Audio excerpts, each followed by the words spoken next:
Hello teachers, I'm going to show you how you can use Brainingcamp to show as an exit ticket, how you can assign an activity in Brainingcamp into Schoology for students to show their work to you. Now, what you see before me is my Schoology that I used throughout this whole year. This is back in February.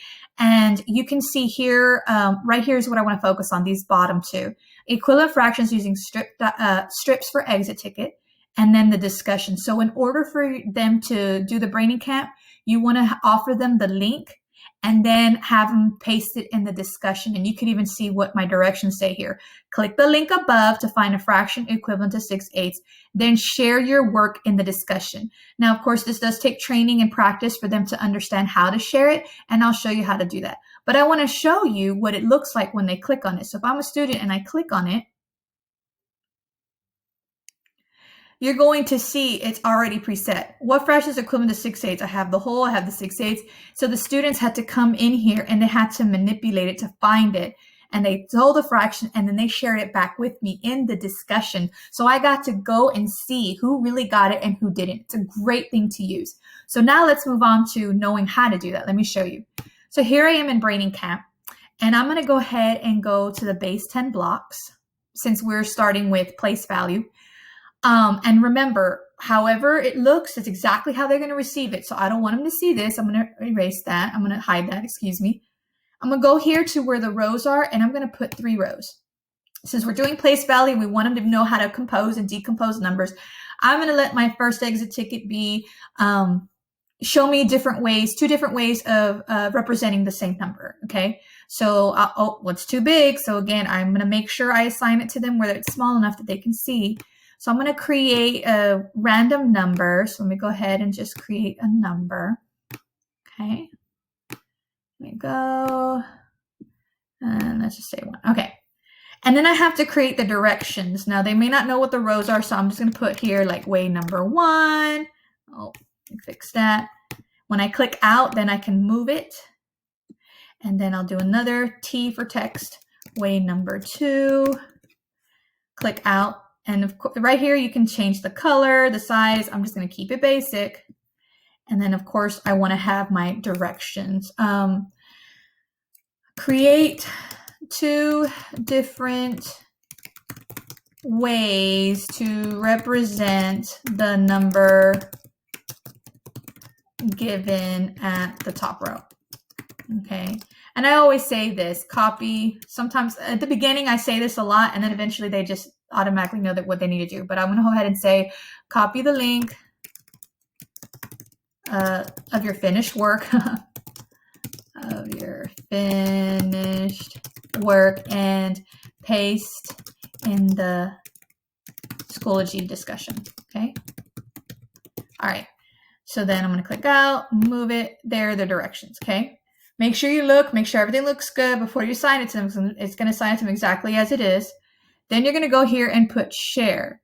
And I love it because every feature, every app in Brainingcamp has a share.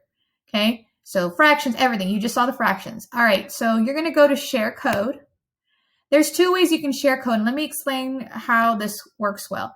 For me, I like the link to assign in Schoology because then it's like independent. They independently have to do it and share it back.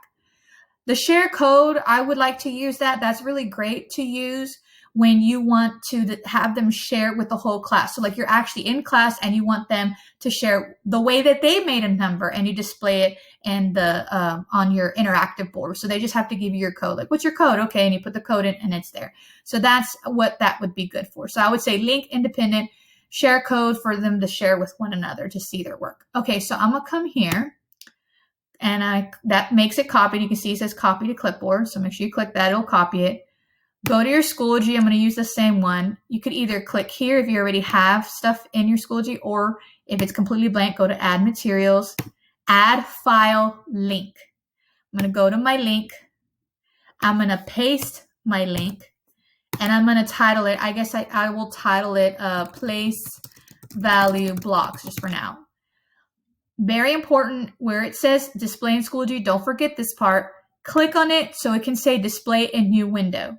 So when you hover over it, make sure it says display in new window, because then that brings them to an entire new window and they have more space to work with versus in Schoology, it's a lot smaller space. And sometimes it won't even show. It'll show a gray box and they'd have to find a little tiny arrow in the corner. They may not know how to do that. So just to make it easier, just say display in new window and then put add, okay? Once you add it, you're going to see that it pops up. And when they click on it, you will see that it is exactly what you created, okay? So I'm just going to X that out real quick because we still need to put the discussion, okay? You saw earlier I have exit ticket under it. So I need to make sure to put my discussion, okay? So I'm going to click here, put add discussion, and I will say exactly what that says there. So they'll know, well, where do I find it? So I'll definitely tile it exit ticket. I'll say it again, click the link above to show your work and copy your work and paste the link in the discussion, okay? And very important right here, it says members can see others before participating. I don't want that. You don't want that. So you want them to be able to do it on their own before looking at others. So make sure you click that. Require members to post before revealing. So in other words, the student will have to do it first and then they can see the rest. And then I'm going to say create. Okay. So now it comes to the end of the student. How would the student share it with the teacher? This is how, and this is how you're going to instruct them how to do that. So let's say I'm a student. I click on my place value blocks and, I read it, I'm reading it, and I'm like, oh, okay, I'm a student. So here I am. I'm going to recreate it. And I'm like, okay, well, I'm just going to copy everything exactly as it is. And I'm going to choose what I want to decompose. Hopefully a student is going to remember that. All they have to do is decompose one of them to make it look different.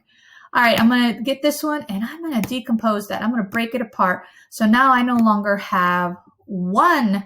I have 11 ones, but it still gives me the same value. So, I just rearrange it. So that's one way that makes the same number. It's just different.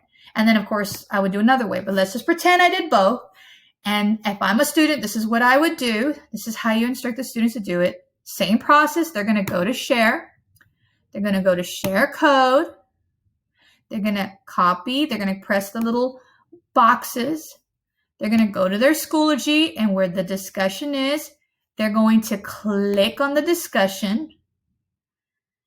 And I would like to train them how to paste the link, but some students, it's just easy, just paste it like that. But if it's just paste like that, and you receive that, you won't be able to see it without highlighting and putting it in as a new window. So in other words, it's not hyperlinked, but you could still, all I would do is highlight it, make a new window, and put it in the URL box. But the easiest way would be to show them, you're going to click this link, you're going to paste it where it says link, but they have to have a title. It won't link it unless they have a title. So my title, I've had lots of students save my work. And I'm like, okay, that's fine because their name's on it anyways.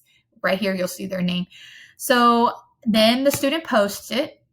So this is what you're going to see in that discussion. And you can click on it.